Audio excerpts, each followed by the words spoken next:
साथियों, 8वें वेतन आयोग से जुड़ी हुई एक हैरान करने वाली खबर आ रही है। और खबर यह है कि पहली बार 8वां वेतन आयोग राज्यों का दौरा नहीं करेंगे। अब यह खबर जो आ रही है, यह एक नेशनल पेपर में आ रही है।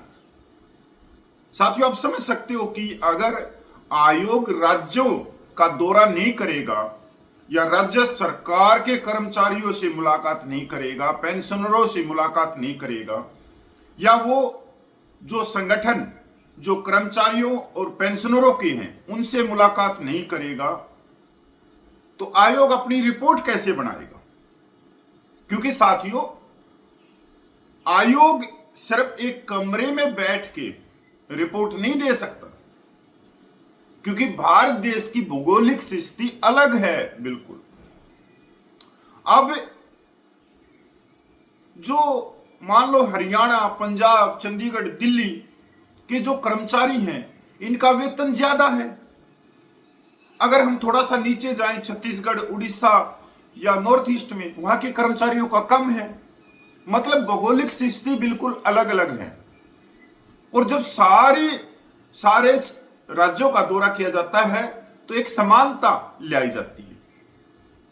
अब आयोग ने तो यह कह दिया कि 30 अप्रैल तक कर्मचारी, पेंशनर सुझाव दो, चाहे वह राज्य सरकार के हो चाहे कोई भी हो, और हम उन सुझाव को पढ़ेंगे।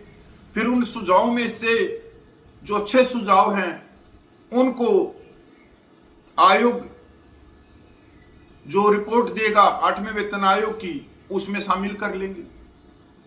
मतलब एक कमरा और एक कमरे के अंदर एक हॉल और उसके अंदर एसी लगी हुई, उसी हॉल के अंदर भाई कुर्सी रखी हुई है, वही सारी रिपोर्ट बनाकर सरकार को दे दी जाएगी। तो ग्राउंड पे क्या हुआ? अब जो कर्मचारियों के बड़े बड़े संगठन हैं, उनकी भूमिका क्या रह गई? अगर सभी ने सुझाव देने हैं तो सभी सुझाव दे रहे हैं। फिर ये कर्मचारी संगठन या तो अपने संगठनों को खत्म कर दो, क्योंकि लाखों करोड़ों रुपया आप कर्मचारी पेंशनरों से सदस्य के नाम से लेते हो, और आपकी जिम्मेवारी है कि कर्मचारी पेंशनरों के हित की बात आप सरकार तक पहुंचाएं और टेबल टू टेबल आंख से आंख मिलाकर बात करें। पर अब ये तो होगा नहीं। साथियों, पूरी खबर पे चलते हैं एक बार।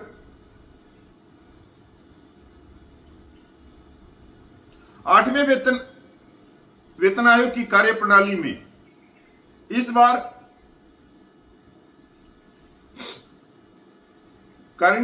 कार्यप्रणाली में इस बार बड़ा बदलाव किया गया है। पिछले आयोग के विपरीत जस्टिस रंजना देसाई की अध्यक्षता वाला यह आयोग सिफारिशें सौंपने से पहले राज्यों का दौरा कर कर्मचारी संगठनों से मुलाकात नहीं करेगा।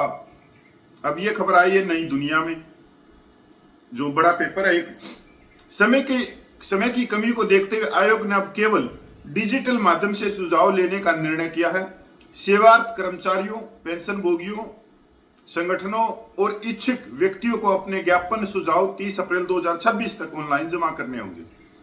विशेष ऑनलाइन प्रारूप उपलब्ध कराया गया है, जो आप साइट पे जा सकते हो 8cpc.government.in पर, या फिर हार्ड कॉपी पर पाबंदी है। 18 महीने में आएगी रिपोर्ट। किन्हें नहीं मिलेगा 8वें वेतन आयोग का फायदा? ये तो सबको पता है, जो निजी क्षेत्र के हैं। साथियों, केंद्र सरकार का 8वां वेतन आयोग जब लागू होता है तो राज्य सरकारें भी थोड़ा बहुत बदलाव करके उसको राज्य में लागू कर देती है। अब 8वां वेतन आयोग सिर्फ केंद्र सरकार के 1,20,00,000 कर्मचारी और पेंशनरों से नहीं जुड़ा हुआ, तकरीबन ये 8 करोड़ पूरे देश के कर्मचारियों से जुड़ा हुआ। उसके साथ ही साथ इन कर्मचारियों के परिवारों से जुड़ा हुआ, साथ ही साथ आपके आसपास में रहने वाले जो लोग हैं, जो बाजार चलता है, जो परचून की दुकान है, जो मेडिसिन स्टोर है, ये सबसे जुड़ा हुआ है, क्योंकि बाजार में बंद करेगा। साथियों, अभी तक मेरे हिसाब से क्या काम किया है आयोग ने 4 नवंबर के बाद में? अभी तक वो दौरा कर सकते थे, हर राज्य की राजधानी में जाके 2 दिन 3 दिन वहां रह के सभी संगठनों को बुला सकते थे, उनसे बारी बारी से बात कर सकते थे और अच्छी चीजें उसमें शामिल कर सकते थे। साथियों, अब ये तो आने वाला समय बताएगा कि कर्मचारियों को क्या मिलेगा या क्या नहीं मिलेगा, पर कोई दूरदृष्टि नहीं दिखाई दे रही, सिर्फ अंधेरा ही अंधेरा दिखाई दे रहा है, कहीं रोशनी नहीं। अगर हम इस गोदी मीडिया की बात माने या हम कोट टाई वाले यूट्यूबरों की बात माने कि जो 24-24 घंटे बगैर थके बगैर रुके 8वें वेतन आयोग का अलग अलग फिटमेंट फैक्टर दिखा रहे हैं।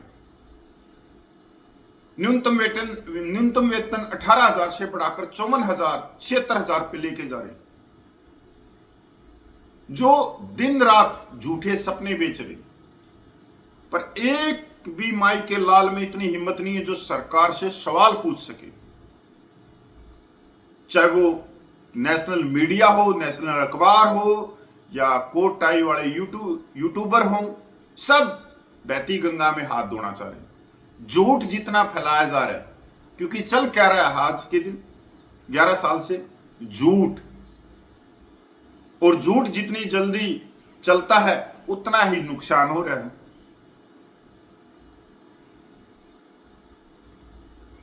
साथियों, एक ईमानदारी से, एक अपने कर्म से अगर कोई भी सोशल मीडिया चला रहा है, यूट्यूबर है, अपनी नैतिकता से उसने सवाल सरकार से पूछना चाहिए कि 8वें वेतन आयोग में कर्मचारियों को क्या मिलेगा। साथियों, बहुत सारे सैनिकों के नाम से चैनल चल रहे हैं। कोई कहता है कि मैं सैनिकों का वेलफेयर करता हूं, कोई कहता है मैं सैनिकों की जीवन को स्थापित करता हूं, कोई कहता है कि मैं सैनिकों की पाठशाला चलाता हूं, कोई कहता है कि मैं वेलफेयर का काम करता हूं। क्या आपको लगते हैं कि ये जितने कोट टाई चैनल वाले हैं ये सैनिकों की वेलफेयर की बात करते हैं? जबकि ये यूट्यूब चलाने वाले 99% हमारे पूर्व जेसीओ साहिबान है या ऑन रेडी कैप्टन है। रिटायर हुए भी इनको सालों हो गए होंगे, पर ये आज भी अपने आप को ऑफिसर मानते हैं, ये अपने आप को सिविलियन मानते ही नहीं, वेटरन मानते ही नहीं। तभी तो ये कभी जवान हौलदार जेसीओ साहिबान की बात नहीं करते मिलेंगे हो।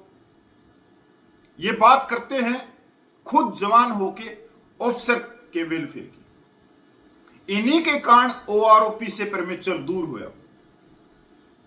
इन्हीं आदमियों जिनके चेहरे झूठ में लबालब भरे हुए हैं, मिलिट्री सर्विस पे में भेदभाव हुआ। इन्हीं की वजह से एक्स पे में भेदभाव हुआ। इन्हीं की वजह से ओआरओपी 1, 2, 3 में भेदभाव हुआ। साथियों, ये वो व्यक्ति हैं जब 2014 में ओआरओपी का धरना प्रदर्शन जंतर मंतर पे चल रहा था, एक मेजर जनरल के नीचे, ये उसकी कुर्सी बिछाने का काम करते थे, उसके लिए दरी बिछाने का काम करते थे। और हमारे जो 32 लाख पूर्व सैनिकों के जो जायज हक है उनका गला घोटने का इन्होंने काम किया। और आज भी बगैर रुके बगैर थके बदसूरत ये चले हुए हैं। एक जेसीओ साहिबान जिसपे विश्वास होता है, क्योंकि मैं थोड़ी सी कड़वी बात कहता हूं, एक चैनल चलता है सैनिकों के नाम से, और कोई पता नहीं क्या नाम है, भदौरिया है या क्या नाम है उनका, वो कह रहा है कि डिसेबिलिटी पेंशन पे टैक्स लगाया गया। और कांग्रेस की एक बड़ी रैली हुई है जंतर मंतर पे, कांग्रेस के एक्स सर्विसमैन की। अब इसको इतना ज्ञान नहीं है कि डिसेबिलिटी पेंशन टैक्स के दायरे में कब आ रही है, या कौन वो लोग हैं जो लाखों में डिसेबिलिटी पेंशन ले रहे हैं और जो टैक्स से बचना चाह रहे हैं।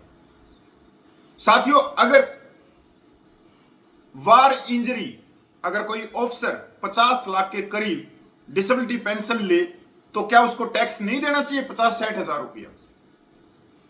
मैं पूछना चाहता हूं ऐसे साहिबान से कि भाई आप बताओ कि वो जवान, वो नायक, वो हौलदार, वो सूबेदार आप लाके खड़ा करो जिसकी डिसेबिलिटी पेंशन टैक्स के दायरे में आती है।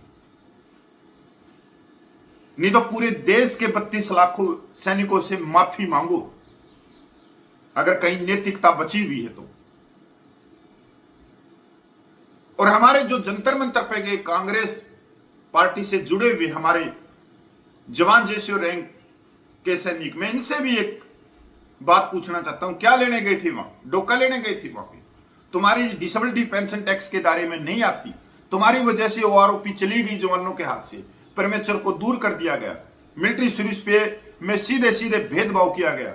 डिसेबिलिटी पेंशन जहां जवान जेसीओ को 5,000 रुपये मिलती तो वहीं ऑफिसर को 2,54,000 रुपये मिलती है, प्लस डी अलग से। तुम क्या लेने गए थे वहां? डोका लेने गए थे? अरे वो टीएस कर्नल है जिसको अपनी खुद की पेंशन का नहीं पता, पर वो डिसेबिलिटी पेंशन लेके आया हुआ है। उसी की डिसेबिलिटी पेंशन अगर नॉर्मल भी ले रहा है तो 1.5 लाख से ऊपर ले रहा है, और तुम कितनी ले रहे हो नॉर्मल? 55-5600 रुपये। साथियों, ऐसा ना करो, आप दरी कुर्सी बिछाते रह जाओगे और आपको आगे करके आपके हकों पे डाका चलाते रह जाएंगे। यही होता हुआ आया है और यही होता रह जाएगा। ऐसे चैनलों को आप बंद करो जिनके पास ना ज्ञान, ना जानकारी, ना दिल के अंदर नैतिकता, ना ईमानदारी, ना ही अपने वर्ग जो 32 लाख पूर्व सैनिक है उनके लिए कोई सम्मान। इनके लिए सिर्फ सम्मान है सिर्फ 3% ऑफिसर, क्योंकि इन्होंने किया ही वो है। तो साथियों, नमस्कार।